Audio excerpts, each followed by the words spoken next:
All right, welcome to my LinkedIn live show.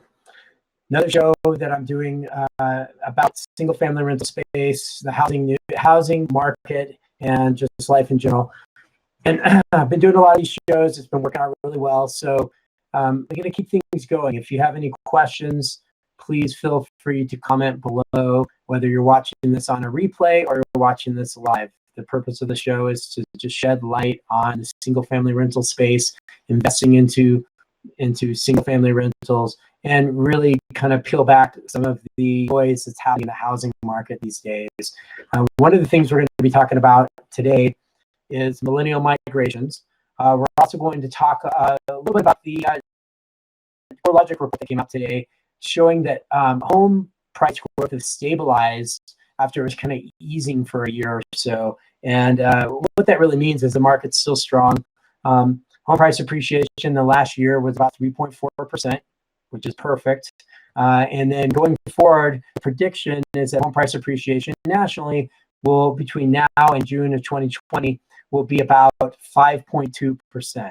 And that's actually pretty aggressive. So the thought is that the market's going to continue to appreciate, and we're going to talk a little bit about that today too, why that's happening and the reasons of that, and really a lot of it has to do with supply. So I have a great guest today. It is Greg Rand, who is our Chief Strategy Officer with Renters Warehouse. Greg is a great guy and a great guest, and is one of the most knowledgeable people I know in the single-family rental space. And I'm going to be bringing Greg in here in a minute. Although it looks like I kind of lost his feed, so I'll keep going here for a little bit. So we'll see if we can get Greg back. But the single-family rental space has been continued to grow and has been doing great. And we at Renters Warehouse have been really focused on bringing in top quality people like Greg and others, and I'm going to have a surprise guest later on in the show here. But we really like to share everything that we know and really dive into the single-family rental space. And what's happening in the space is it's being institutionalized. We're getting more and more investors coming into the space. We're getting more mid-sized investors, which I recently wrote an article in Forbes about this, or actually it's going to be coming out in the next week or so. It's going to talk about that mid-sized investor that's really coming into the space, and we're seeing all kinds of interesting business models as well. Everything from the iBuyers to companies that I'm going to talk about this company today too, that I had a call with earlier today that's great, that people should know about, called RentBack. They buy homes from owners and lease it back to them for a period of time. It could be because they're waiting for their kids to finish school. It could be because of economic hardship or whatever it is. They buy them back and then rent those houses out and sell them to investors. And this is just, it's a phenomenal model. But there's a lot of interesting things happening. So what recently came out in the news was about millennial migrations. And so Greg and I are going to talk about that. If I can pull Greg in, I'm seeing Greg on my screen is just kind of a blip, but we'll see if we can get Greg in here. But if not, we'll bring in our next guest. But so the millennial migration is interesting because that's where millennials are moving to. They're buying homes, and if they're moving there to buy homes, they're also moving there to rent homes.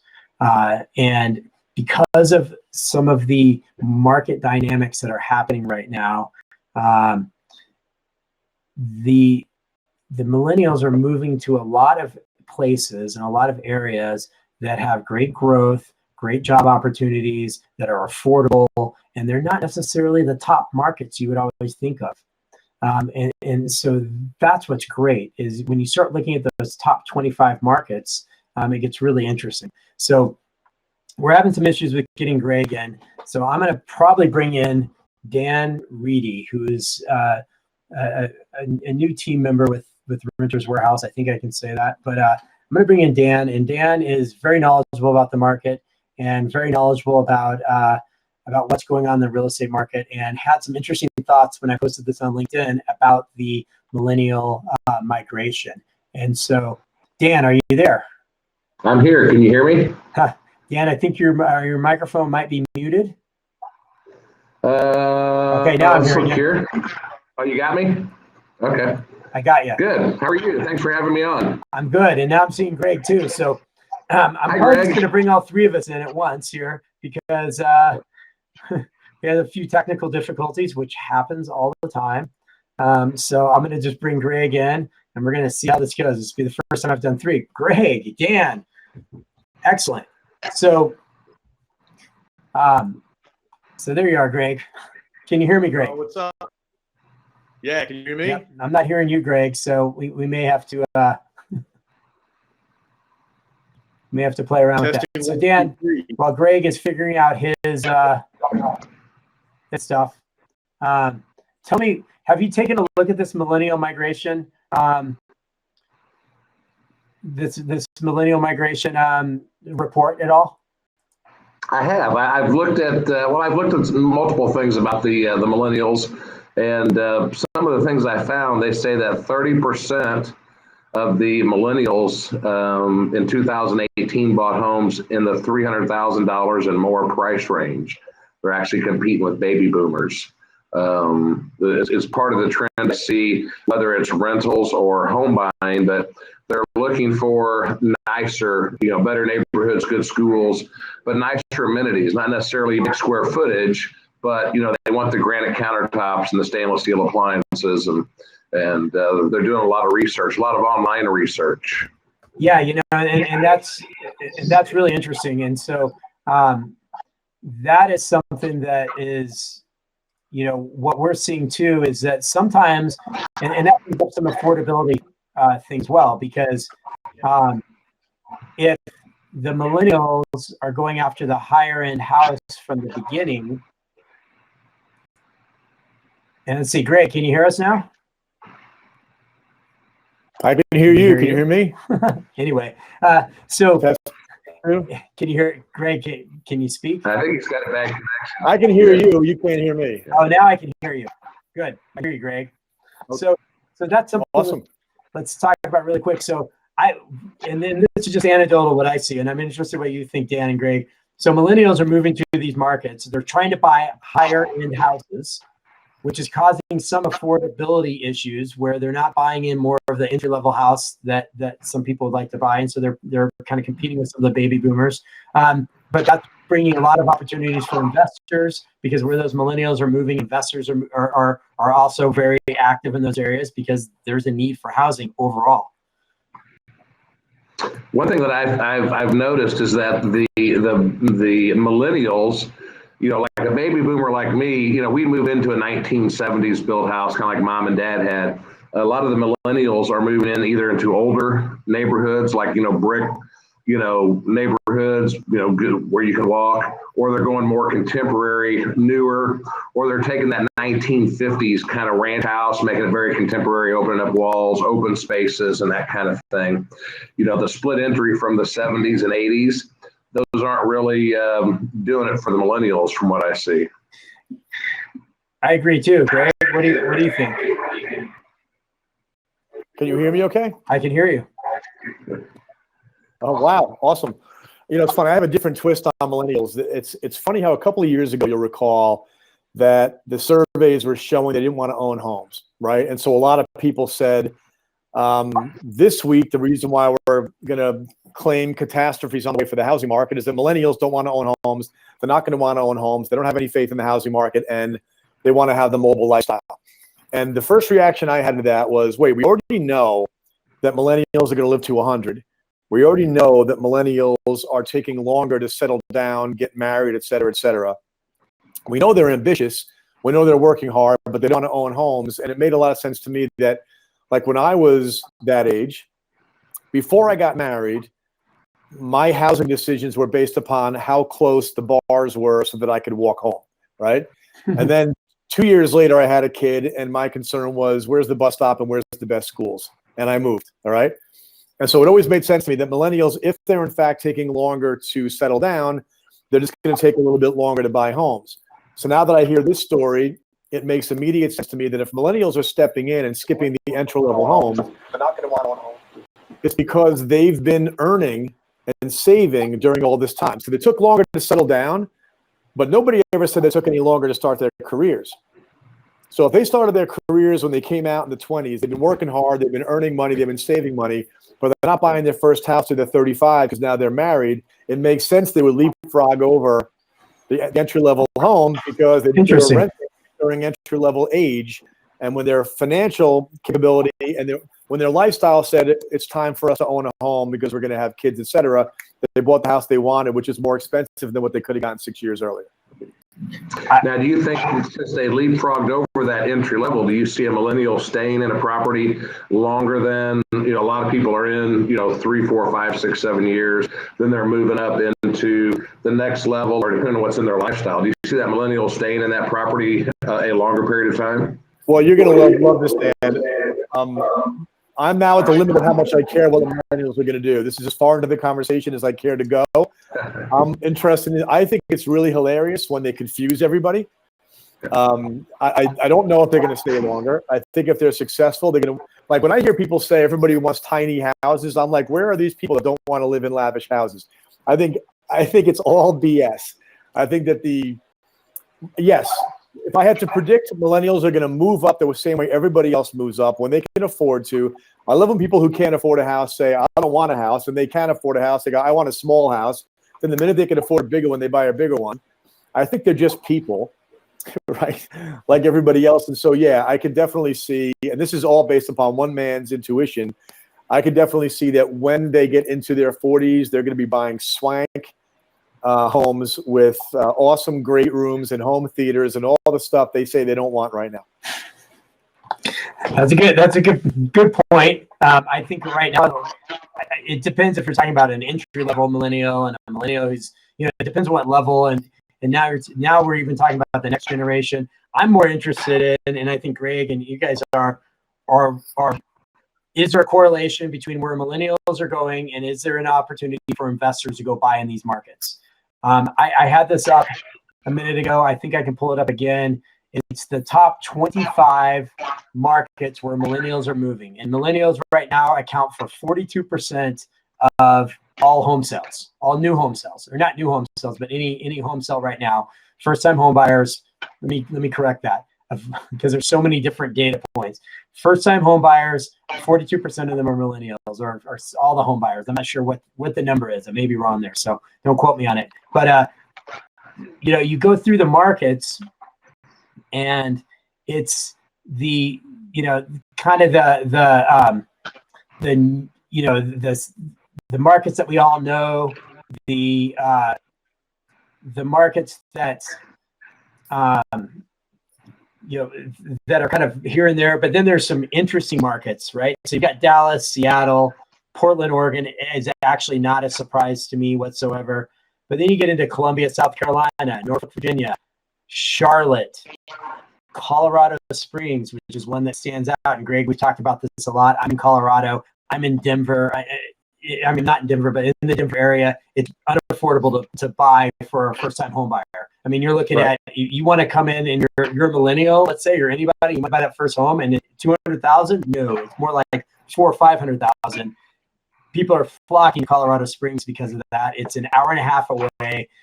More people can work remotely. It's a lot, it's a lot interesting. So I'd like to hear you guys' thought on that, and then any of these other markets. If you can see this list, I can read it off if you can't see it. Now, would that have anything to do with the difference in where, we started working, mom and dad started working, to millennial employment is maybe more tech? Is there more tech in some of these markets, Norfolk, Denver, Charlotte, et cetera? And so they're going to where where the tech jobs are, as opposed to, the coming to Kansas City or Pittsburgh for steel mill or auto manufacturer, labor, that type of thing. Well, there's that, and if you look at some of these markets, Clarksville, Tennessee, suburb, St. Paul, Minnesota, city just outside of Minneapolis, because some of these larger metropolitan areas have gotten too expensive. There's still people going and moving to these bigger metropolitan areas. They just can't afford to live there for the lifestyle that they want. Same with, some interesting ones. You've got Lubbock, Texas. I was just talking with a company just before this call about Lubbock, Texas, how they're seeing great yields in Lubbock, Texas, because there's a university there, the oil and gas. Even all of these, if you start looking down this list, many of these are what you call secondary cities to a larger metropolitan area. Yeah, I like the list because it is so much of a mixed bag. Like the only places, with the exception of San Diego, that aren't on this list are the most expensive places. So it goes back to the same point that we were sort of touching on a little earlier, which is, number one, you can't put millennials in a box. Every single sensibility is on this list. There are cool, hip tech cities like Austin and Raleigh. There are bedrock cities like bedrock cities like San Diego, Seattle, Dallas. Dallas fits into the category of big job growth cities. So you got some millennials who are running off to Colorado Springs for lifestyle. You got other millennials that are running off to Dallas and Charlotte and Phoenix for the job. One thing that I see is very consistent is that a few years ago, we were told they only wanted to live in urban areas, but you don't see urban areas on the list. Correct. Right? So again, they're just changing. So my observation is always the same on this, is that when you try to put a generation of 85 million people into a box, you're going to wind up having all kinds of data that blows up your theory. But at the same time, there are people, I look at this thing and it's basically America. It's a mixed bag of all different kinds of things, with the only exception being the high density, high tax, for the most part, high cost markets aren't on this list. And I love the fact that some places like Greensboro, North Carolina, Columbia, South Carolina, some places on this list are beginning to jump out at me as being like, is Clarksville, Tennessee, a connection to Nashville? It is. It's a suburb of Nashville. Suburb, right. So that the Columbia thing, I've always seen Columbia, South Carolina as being a little bit of a little bit of Atlanta and a little bit of Jacksonville and a little bit of Charlotte just 15 or 20 years earlier, meaning later, right? Like it's got that city driven by a big university. It's got a low cost of living. It has a high quality of life. And young people tend to get more traction to more people. And so you're seeing more places begin to light up because they have the same fundamentals of places that lit up a few years or maybe decades ago. It just, the progress hasn't made way there yet. Well, what I see that's interesting too, when you get into that area of that Clarksville, Tennessee, and then you get Knoxville, Tennessee, and Chattanooga, and those areas, and I want to caution everyone, just because a city isn't on this list doesn't mean it's a great place to invest, because if you look at this list closely, and then you look at the net migration, it is actually not that much, because there's a ton of people moving in and there's a ton of people moving out. What's great about that is that people are moving. People are moving around. They're not always buying a house. Maybe they're buying a house in one market and then realizing that they can now rent that house out and go move to another place to get a job and either buy a house or rent a house there. And because of what I call the liquidity in the market of single family rentals, and the fact that you can now easily rent your house, you can have it managed, all those different things, it's easier to move, whether you're owning or renting or whatever you want to do. You don't now have to sell your house necessarily. If you're going to move from a city, you can rent it out. And so there's some cities not on here that I think are very relevant. But it's funny, the top 25 on this list has a net migration of millennials of 2,200. And, you look at Dallas that had 43,000 move in and 32,000 move out. Those are all the people that grew up, anecdotal, those are all the people that grew up there. They're getting out because they don't want to be there anymore. So it's people are all over. Are you saying millennials are repelling older people out of these cities? Is that what you're trying to say, Noel? Playing that music too loud. Yeah. So it's funny because if you think about this, the states that millennials are moving to overall, and I don't know if this is going to show very well, it's funny because where they're moving to a lot of these states, but then a lot of them don't fit on that overall. So the overall migration, where you have a ton of people moving to California, and let's see, I think it's this one here. So while you're pulling that up, let me just make the point that this very well.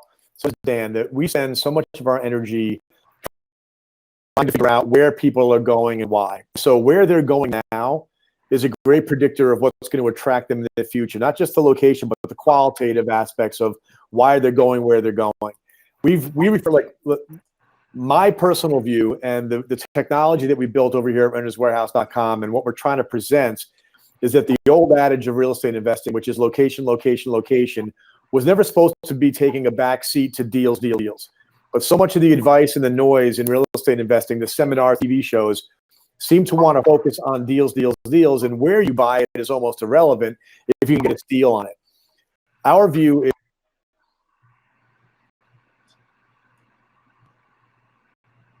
Oops, I lost Greg.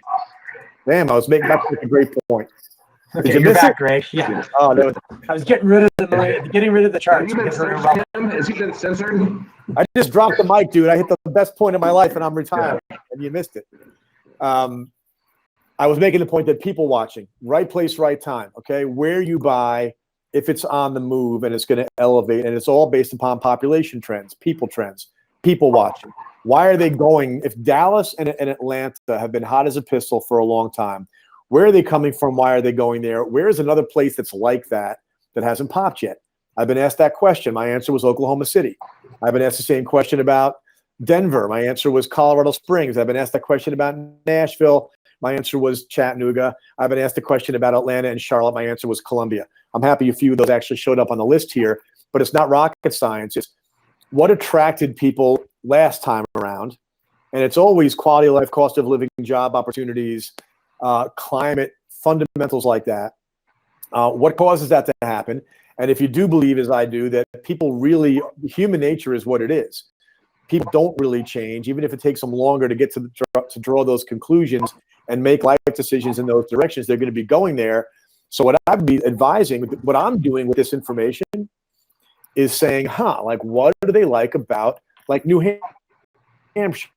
Took you by surprise. I can't wait to do some research on New Hampshire and try to figure out. My first instinct is they're getting out of Boston. Okay, Massachusetts is losing population. They're going to New Hampshire. That was my first instinct. I have nothing to base that on except for the fact that in the past, people leave expensive metros to go to less expensive metros. And if there's one that shares the fundamentals, i.e.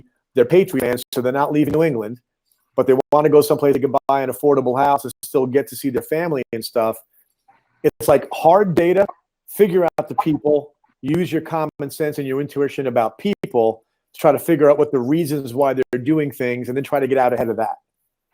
I agree. So would you liken this to just another cycle in real estate that, in the 40s, 50s, 60s, everybody moved out of the city, out to the suburbs.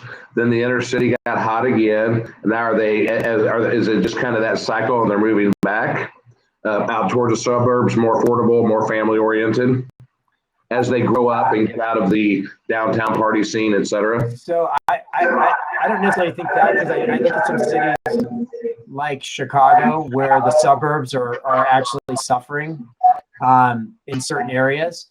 It's more of not moving to the suburbs, but moving to cities that are more attractive to them. So there's a difference.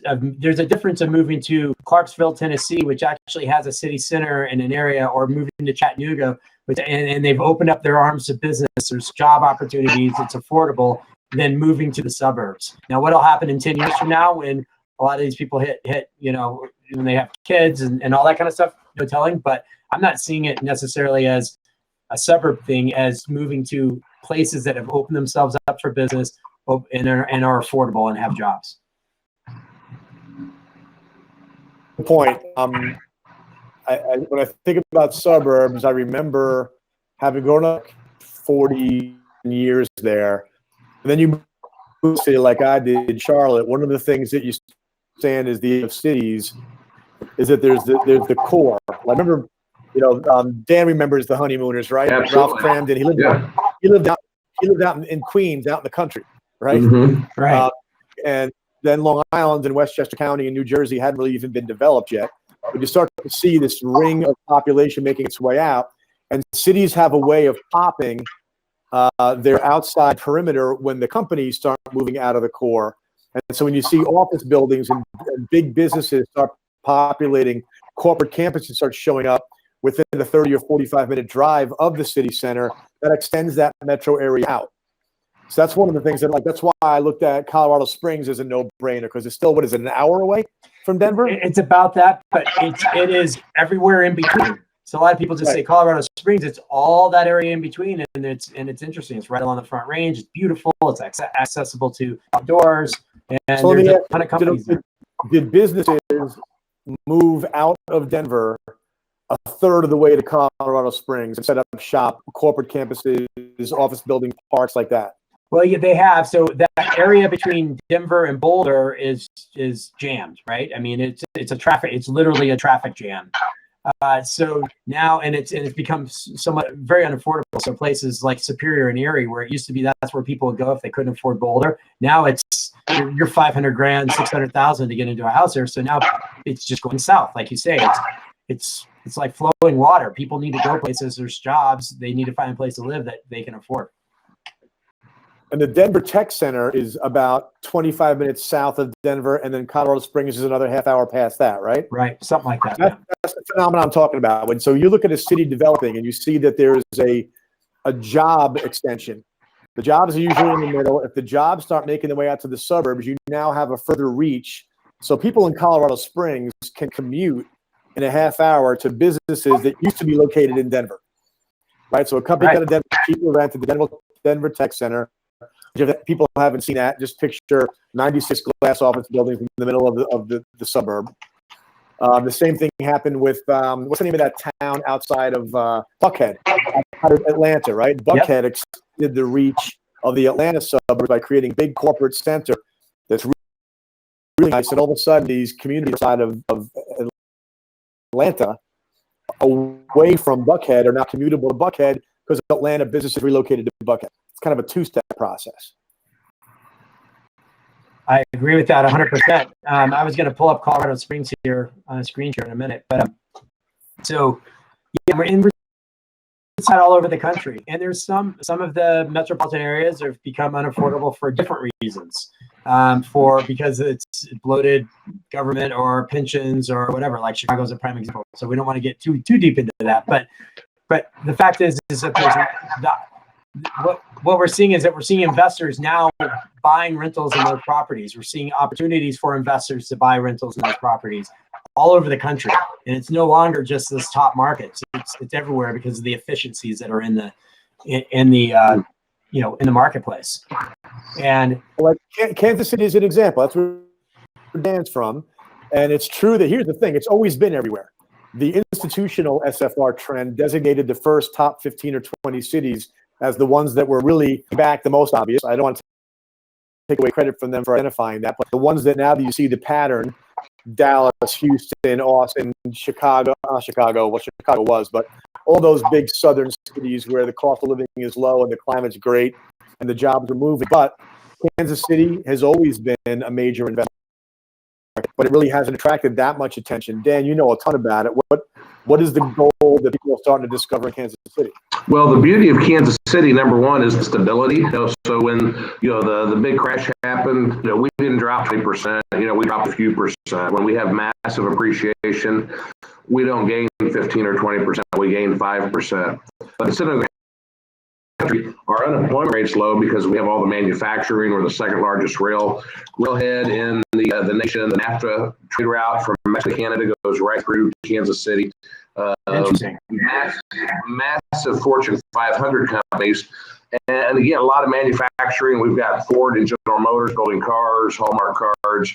But because it's the center of the country, it's easier to ship halfway across the country than to have a manufacturing plant on one coast and ship away. So we are centrally located, so it makes it easier to ship, number one. Number two, we're kind of the gem of the prairie now. If you look at they just spent $17 billion on our downtown. The Sprint Center, people ask why they don't have a basketball team. It's the second hottest venue in the nation for musical acts, etc. They would lose money if they brought in a sports team. So our income, with a few years ago, we were within $3,000 or $4,000 of what people make in Los Angeles, but the average home price is $160,000, $170,000. So it's very affordable. We have a lot of arts, the plaza. multiple job opportunities. New construction's going haywire out there, but it's still affordable. So, and this might tie into what you were talking about, millennials. But, I've been in the rental business 15 years and I've bought and sold thousands of them.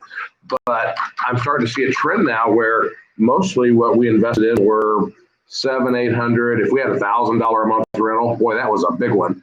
And now we're selling new construction homes to investors that are renting for $1,600, $1,700, $1,800 a month. Nicer properties. I sold 200 houses to one client last year for rentals, and the low side was 12 or 1,300, and the average was probably 15 or 1,600, because they were in good neighborhoods, great schools, appreciating markets. And like Greg said, the jobs have kind of rippled out, and so we're getting a little farther out towards the airport as stuff happens out there. So I don't know about you guys, but I've seen a big trend in more upper end, upper scale type people paying a lot of money for rentals before they decide they're going to buy that property. They're qualified to buy right now, but they haven't got to that point in their life yet. Or do they have enough savings? And that's a good point too. That's luckily for Kansas City, we're well under the FHA limit, and you can get a darn nice house for $250,000, $300,000. You're in a 3,000-4,000 square foot 3-car garage, nice house.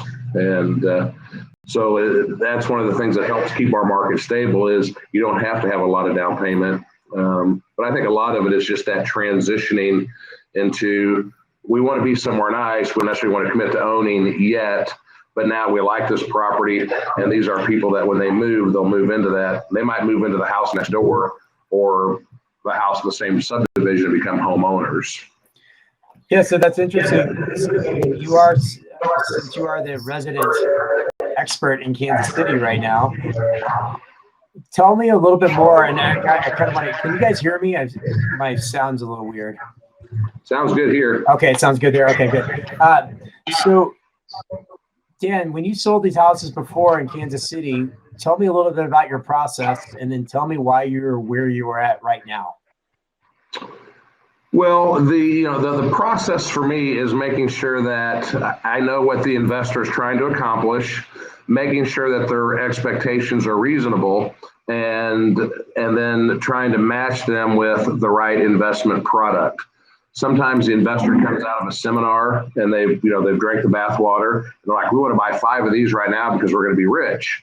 And, so you have to say like, calm down, big boy. I'm going to sell you 1 or 2, make sure you like it. There's going to be more. Here's what I like about this model. Here's what I don't like about this model. And so I try to give them some, the good, bad, and ugly of what they're looking at to make sure that's what they really want. Once we do that, then it's my job to, find the property that fits what they want, that they're not overpaying for neighborhoods. So, in a market right now that we're in a boom market, there are certain neighborhoods that are overvalued. I get investors that say, hey, that hits my 10% cap rate. And I'm like, yeah, but in 5 years, those houses are going to be worth $20,000 less because we're at the peak of the market. So just because it hits a capitalization rate that you want, a return rate, doesn't necessarily make it a great deal to own long term. So a lot of it's just partying up and taking care of the investor, and then building a reputation. And so, so Dan, is it public knowledge about what you're doing now? Not yet. We just kind of put the deal together. So this is kind of the bust out right here. So I'll tell a little story, because this is an interesting story. I think when we started talking, you saw a LinkedIn Live or one of the videos I did. I think maybe the parody video I did about, and I mentioned Kansas City. It was just a place to mention. But when you sent me your information on the portfolio you're selling, it was Dropboxes and spreadsheets, and I have gotten so used to using our platform where it's all in a link and you can pull everything up and all the information on the properties. When you sent it to me, I was like, I can't do anything with this. Like I couldn't even wrap my head around it.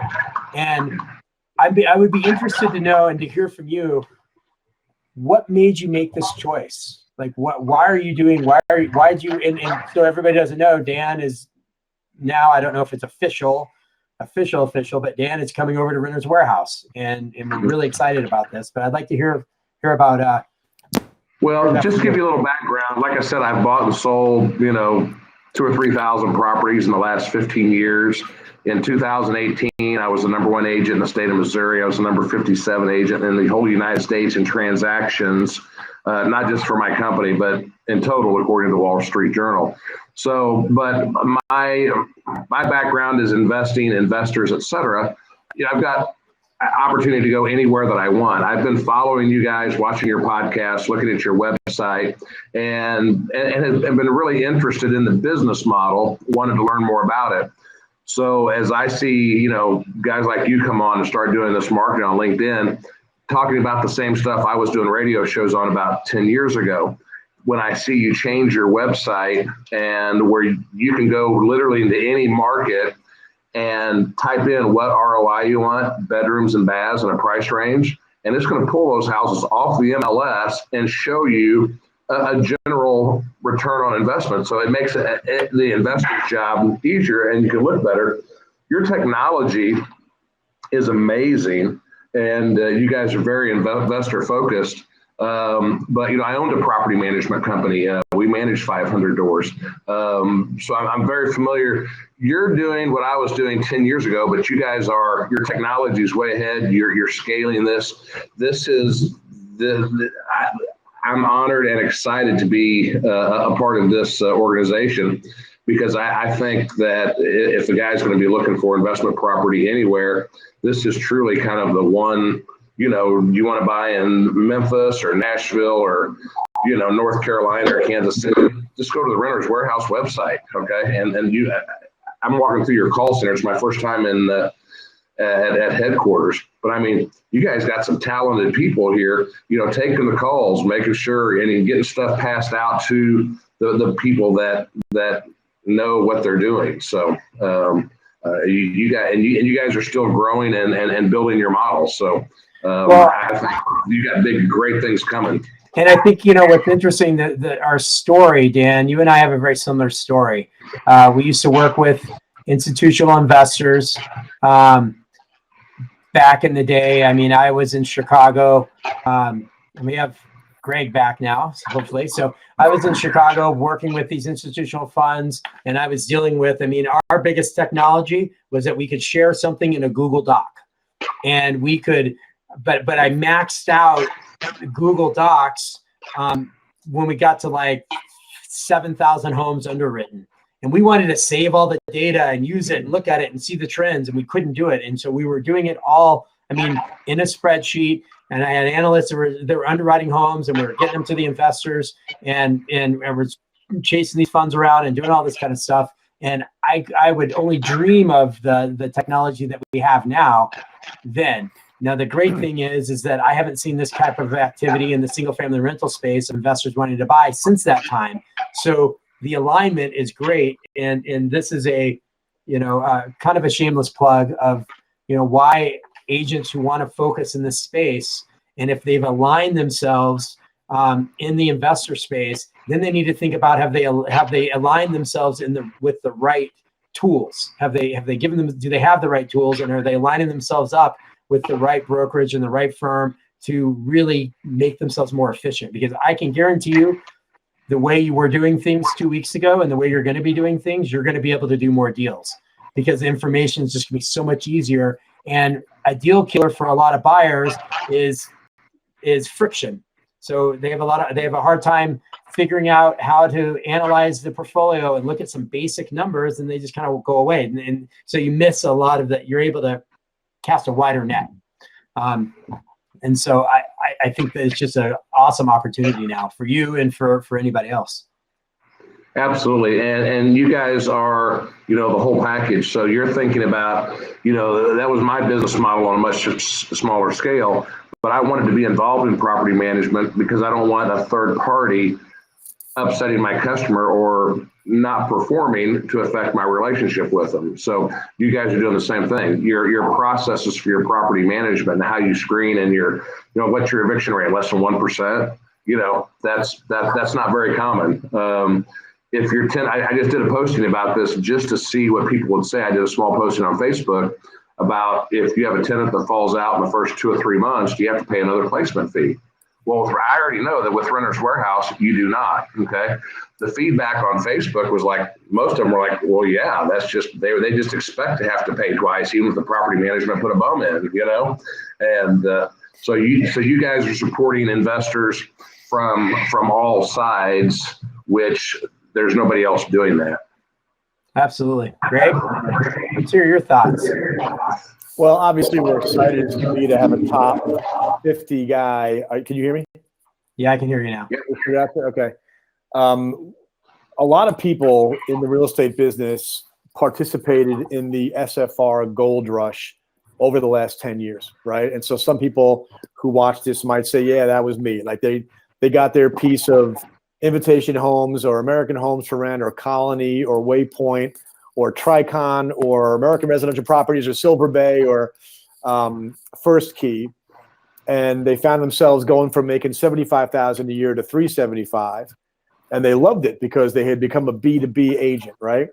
They were an all-star, and then all of a sudden the account kind of sometimes dries up, the client stops buying houses, whatever, but they got a taste of something that they really liked, which is winning business because of things they know, not just people they know, but landing an account, being able to understand their market through a lens and to a dimension that most traditional real estate agents don't know. Real estate agents don't speak ROI, okay? But once you learn that skill, you want to stay in that space. So it's gratifying to have Dan join us because we're trying to assemble the SFR dream team here. We're trying to attract, among other things, all those professionals that participated in that gold rush that want to sharpen those skills again, dust off the old tools and go out.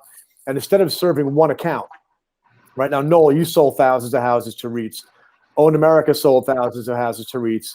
Dan, got to the top agent in Missouri selling houses to REITs. But we all know the faucet turns on and off.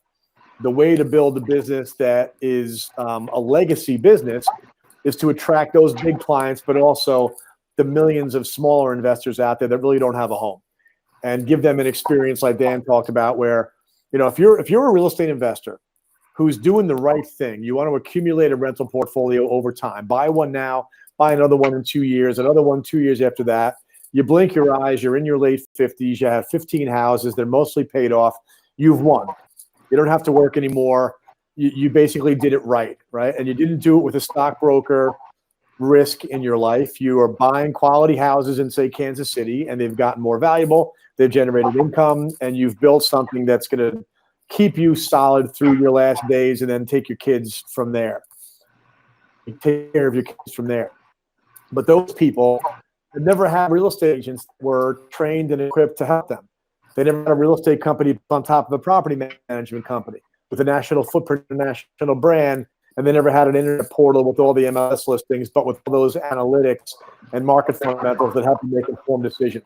So we're giddy over the fact that the customers that we're meeting every day, and Dan is already interacting with his customers, showing them, what this technology has to offer and what his new vision is, which is, here's a guy who mastered the craft all by himself.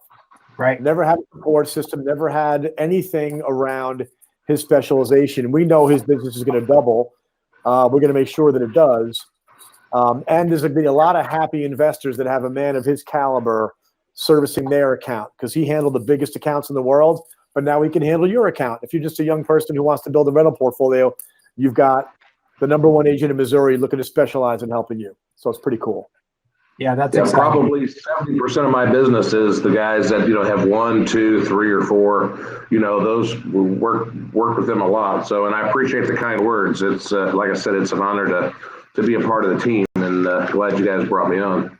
Yeah, we're excited, Dan, and I echo that too. When I was in Chicago, 2/3 of my business was small investors. A third of it was the REITs. Now, I wouldn't have gotten where I was without having the REITs, because that enabled me to build a team and a machine and really go out there and integrate into the marketplace and get to know everybody who was doing investor deals. And and again, I'll say it again. I mean, I wanted to create something like this back then, and I even tried for a little bit to create some kind of underwriting model where we can underwrite all over the country. And so Greg knows this because we've been around for a while, that this is what we've dreamed of doing, and it's only getting better. This isn't the final iteration. It's going to get better over time as we refine it and some interesting things. So I'm going to close out the show soon, but I wanted to talk about something. I had an interesting call today with, and this kind of goes along with the iBuyers. And so we're hearing a lot about, the iBuyers are buying and they have their model. We know this, Greg, because we've had some calls with some of these guys that they don't know what to do with the investor leads. There's a couple of new companies coming up that are now going to homeowners and saying, you want to sell your house, but you don't want to move right now, but you want to sell right now for a lot, whatever the reason is. We'll buy the house from you now. You can stay and lease it, and then they sell those homes in a marketplace to other investors. And they've approached us to ask us if we would like to participate with them in that process. I'd like to hear your off-the-cuff, Greg, thought about that. I thought it was really interesting because there's a need for that. Because I think sometimes there's some friction in, like, you've got to move out of your house, you have to find a new house. Now you can sell your house whenever you want, and your kids can stay in school. You can stay you can rent it long term. That's interesting as well. Yeah, my sense of that, it is very interesting. If there's a need in the market for folks to liquidate their house but stay in place, then you gotta love America, right? People serve that need. Now, I have a feeling that I'm hearing this a lot, by the way, this buzz about a recession looming and how that automatically means a housing recession is going to go with it. And I like to remind people that they'll say that, well, sure, you're going to say otherwise because you're in the business. Like, no, I'm saying otherwise because I'm in the business and because I have access to a level of data that now everybody has, by the way, because we're making it available for free. But there are a lot of people who think I have to sell my house now because we have a big correction. I've heard it a lot lately. We're at the peak. Like, somebody somewhere started the ball rolling on this idea that we're at the peak. And so I want to remind people there's been one time since the Great Depression that home prices came down nationally. That was 10 years ago. So when you hear what goes up must come down, it doesn't apply to real estate. Even though everybody tells you that, it isn't true. I encourage you to go to renterswarehouse.com, pick any property anywhere, click on the market data, look at the chart. You're going to see a chart that basically shows you 20 years. It goes up and down like a heartbeat, seasonality wise, but in terms of home values, population growth drives demand up, demand drives prices up, and only that time that artificial lending, weak lending standards, artificial stimulus to the housing market that bumped home prices too high, only that it went too high did it actually correct and come back down again. So there's going to be an economic cycle. The economy is going to turn down in a recession. And unless there's some other reason, I'm staking my reputation on this, with the exception of local markets that have accelerated too fast on their appreciation, we're not going to see a housing recession. And if the reason why you think we are is because what goes up comes down, you're talking about yo-yos. You're not talking about the housing market. And it's probably important for you to do the research before you keep saying that, because you're going to be made to look wrong. And most everyday people don't care about that, but there are authors, there are writers, there are economists. Like, I love, you quoted CoreLogic. CoreLogic's report said that the market is up 3.4% over last year. Noel, you want to tell us what our prediction for 2019 was for home prices nationally? 3.4%. Actually, 3.44. We went to the 3.44. So, but we were right there. You watch my LinkedIn, because I'm going to be calling out a few journalists, if you want to call them that, or actually some of them call themselves economists or investment advisors that have been saying that the market is going to go down. And look, CoreLogic they don't have a crystal ball. They have a lot of data and they're pretty good at analyzing it. So is it going to go up 5.4 or 5.2% like they're predicting in the next year? I think so, probably, because we don't have an oversupply of homes. And I think supply dictates a lot of the price. The price is going up as well. And you've got people that are moving, and you've got more household formations. You have more people that they need to live in a house, whether they're going to buy it or rent it. So even if there's an economic downturn, and it might affect people's ability to buy a house, quote unquote, They still need to live somewhere, and there's going to be a need for their housing, no matter what. That is not going away. People aren't just gonna, the downturn is not gonna happen, and not everybody's gonna move into their parents' house. That's not gonna happen. They're not just gonna vanish off the face of the earth. That's not happening. I hope. You know what? And the risk that you and I take when we say things like this is that people are going to say they're in the business, they're biased. So here's what I would say: go back to when the tax cut was proposed back in 2017. The headlines were the tax cut's going to be bad for real estate. Okay, did not come to pass. There has been, no matter, housing affordability is the big problem. You know what housing affordability, that's the new word for home prices are going up, i.e. the market is strong. But now when the market is strong, they talk about how affordability is low, and that's bad.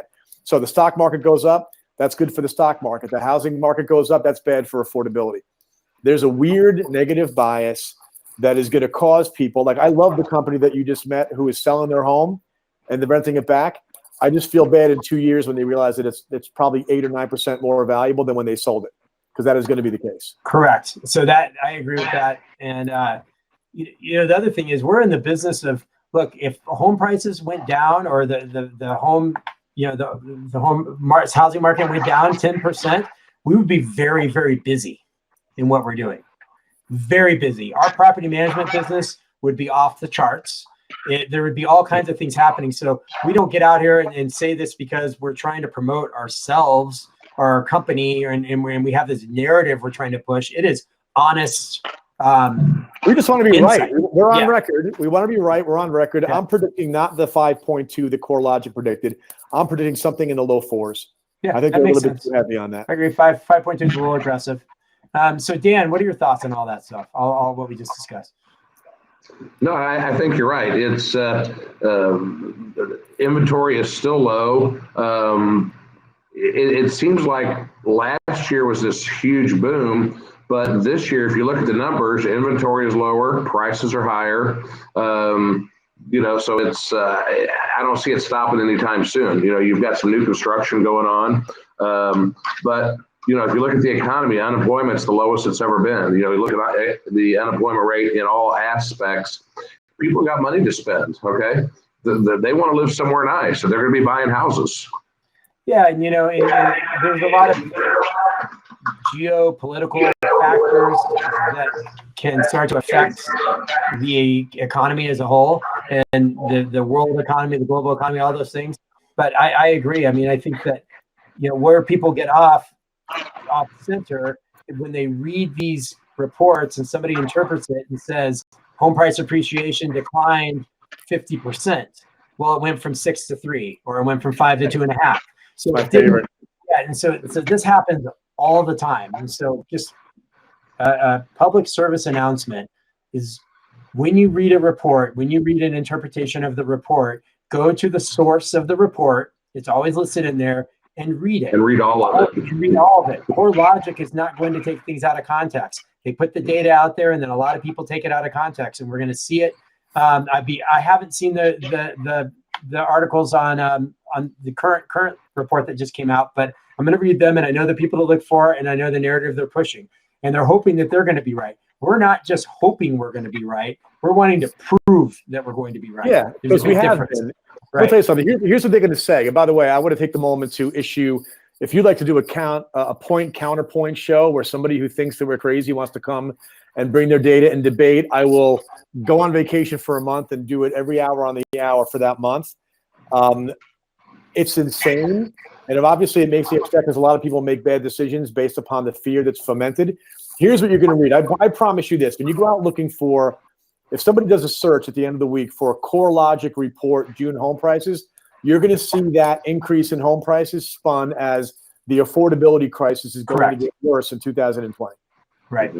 So you can spin it either way. The back in the day, the Russians did their big thing. We had a race against the Americans. We came in second. The Americans came in next to last. They didn't tell the whole story. There was only 2 people in the race. So yeah. So you can spin it and make it look any way you want, but go and do the full research. You can. I have a question on LinkedIn from David Urbach. And he's asking about what about the Denver market? Because we've talked about how the Denver market is unaffordable for a lot of people. And I live out here and I see it. So I'd be interested, Greg, what you think about the Denver market. I think we kind of answered this a little bit. People are moving to the affordable areas. But the great thing about that area out there is there is land. As you go south and east, there's lots of land, and so people are going out there as long as there's places for them to go that aren't just. I'm not talking about the urban sprawl or the suburban sprawl, where like in Denver, for example, you go out by the airport and it's just sprawl forever. That's much less attractive. People would rather live a half hour further away from Denver and live in a place that has a city center and some kind of a feeling to the city that you can go to and grasp and understand and believe in, rather than live in a suburbia 30 minutes out in the middle of nowhere in a cornfield. So the Denver market because of that. Is this a house that he wants to? Is this an area that he's looking to live in or to invest in? I think he's just curious about invest in different markets. Yeah, I think he's curious about the Denver market. Everybody wants to know what's going to happen to their house. They want to know what's going to happen to their investment. I think if it works today, it's going to work tomorrow. It's going to work in 10 years from now. That's the key about the investments. People.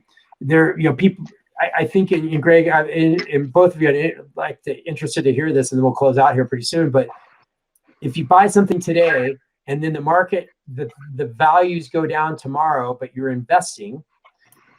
Tell me a little bit about single family rents, because it's different than multifamily. In multifamily, the rents fluctuate. Somebody could build 1,000 units in a year and a half in the area, and it's going to kill the rents. Where in single family, it's so much harder to overbuild, especially these days, because it's harder to build in general. The rents kind of stay stable. So if your value of your investment goes down next year, over time, it's going to go back up. Yeah. You're still collecting the same rent. Right. That's the point. Yeah, if you buy a rental property in any market that is positive cash flow right now, where you get yourself a minimum of a 4.5% or 5% net yield on cash flow, and you were expecting another 5% of appreciation, but you don't get it, and something unexpected happens and the home prices come down, you've got staying power. That's what cash flow is. Cash flow is, I bought the house for X. That's not relevant anymore right now. Now, can I rent it out for Y and cover my expenses?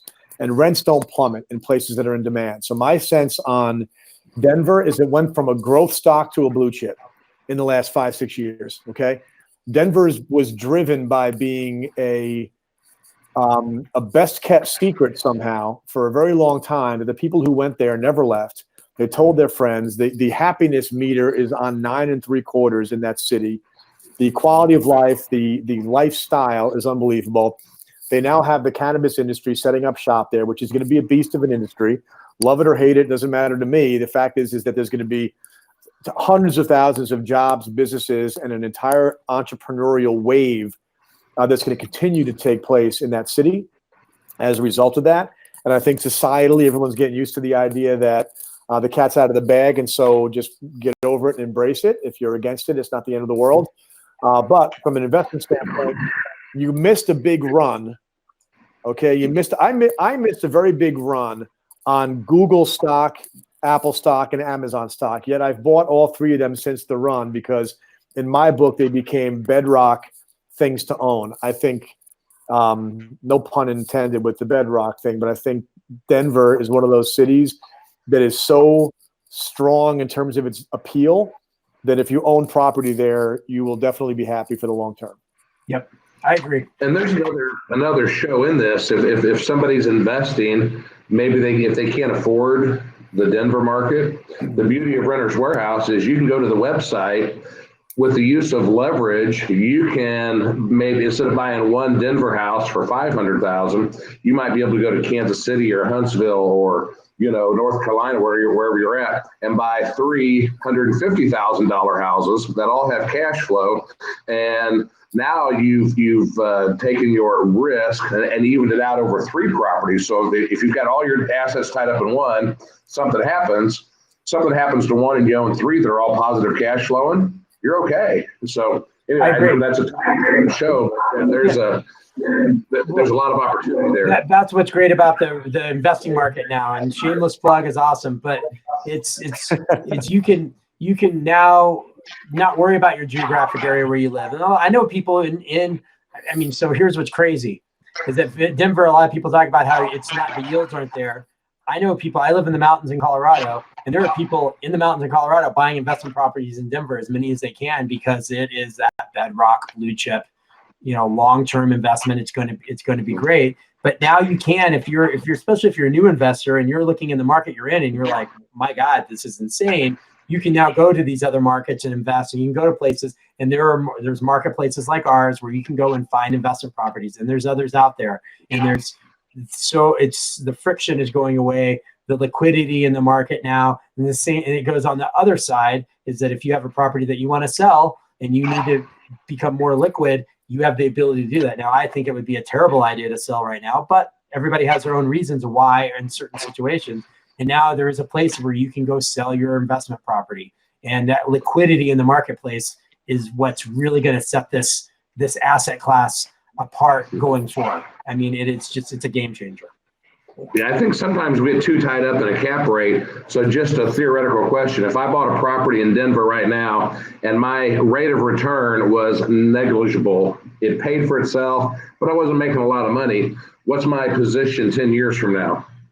Am I a lot better than I was? Hands down. How many people wish they had held on to their house during the downturn? Yeah. And rented it Will out. I be making money 10 years from now? I can Absolutely.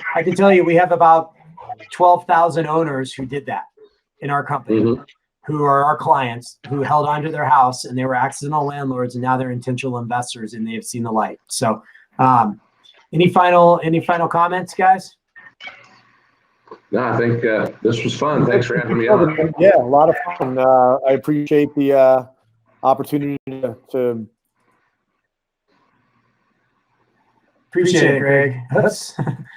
We lost Greg. I think we lost everything there, so I apologize.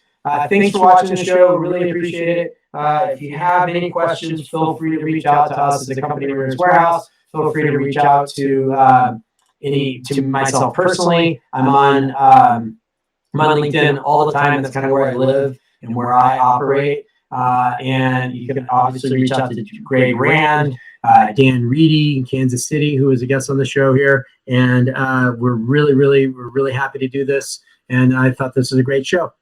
Thanks again, and we will be seeing you another time.